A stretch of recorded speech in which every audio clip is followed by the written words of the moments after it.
ఈ 64 రోజుల యుద్ధము, కాల్పుల విరమణ మరియు ఇజ్రాయెల్, ఇరాన్‌పై యుద్ధం నుండి తప్పుకోవడం, అటు లెబనాన్‌పై యుద్ధాన్ని కొనసాగించడం మరియు వైట్ హౌస్ నుండి వచ్చినటువంటి వార్తలే కానీ, అక్కడ అమెరికాలో ఉండి ట్రంప్ చేస్తున్నటువంటి ప్రకటనలే కానీ, యుద్ధాన్ని టర్మినేట్ చేశామని చెప్పడం కానీ, ఇరాన్ తమ యొక్క పట్టు ఇప్పటికీ కూడా హార్మోజ్ జలసంధిపై కొనసాగిస్తూనే ఉంది. కాల్పుల విరమణ ఒప్పందం కొనసాగుతూనే ఉంది. అట్లాగే యుద్ధ వాతావరణము కూడా ఇంకా కంప్లీట్‌గా పూర్తిగా వైదొలిగిపోలేదు.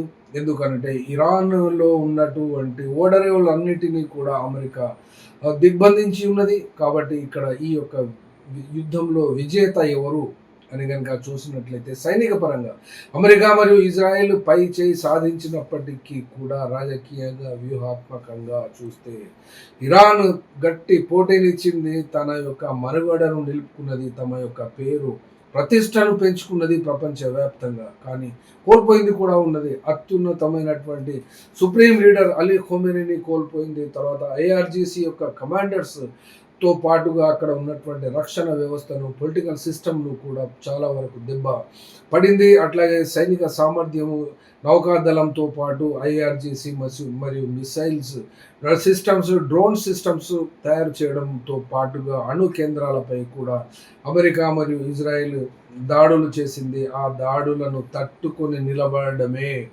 ఇరాన్ మనుగడే తన యొక్క విజయంగా ప్రపంచం ఇప్పటికీ గుర్తిస్తుంది. మరియు నిలబడింది కూడా. ఇరాన్‌లో దిగ్బంధించినటువంటి ఆ యొక్క ఓడరేవులకు సంబంధించి అందులోకెళ్ళి బయటపడాలంటే హార్ముజ్ జలసంధిని దిగ్బంధించడం, ఆ యొక్క జలసంధి పైన తన కంట్రోల్‌ను కొనసాగించడం మాత్రమే తన యొక్క ఊపిరి, తనకు ఆయువు పట్టుగా భావించి ఇప్పటికీ కొనసాగిస్తుంది. కాబట్టి ఇక్కడ గెలిచింది ఎవరు అని ఒక్క పక్షాన్ని చెప్పలేం, కానీ ఓడిపోయింది మట్టుకే ఖచ్చితంగా చెప్పగలం. ఆర్థిక వ్యవస్థ, ప్రపంచ ఆర్థిక వ్యవస్థ ఖచ్చితంగా దెబ్బతిన్నది. సాధారణ ప్రజలు దెబ్బతిన్నారు. ఎందుకనంటే క్రూడ్ ఆయిల్ పెరగడం మూలాన నిత్యావసరమైనటువంటి వస్తువులు ఎల్‌పీజీ లాంటివి అక్కడి నుండి రాకపోవడం మూలాన ఒక సిలిండర్‌పై ₹1000 పెంచడంతో పాటుగా ప్రపంచ ప్రజలందరూ కూడా నష్టపోయారు. కానీ ఇక్కడ ఇంకొక విషయం కూడా చెప్పుకోగలగాలి. గల్ఫ్ ప్రాంతంలో అమెరికా ఆధిపత్యానికి ఖచ్చితంగా తెరపడింది. వాళ్ళ కండ్లు కూడా వాళ్ళకు కండ్లపై ఉన్నటువంటి అమెరికా యొక్క బలము, నమ్మకము మొత్తంగా తొలగిపోయింది.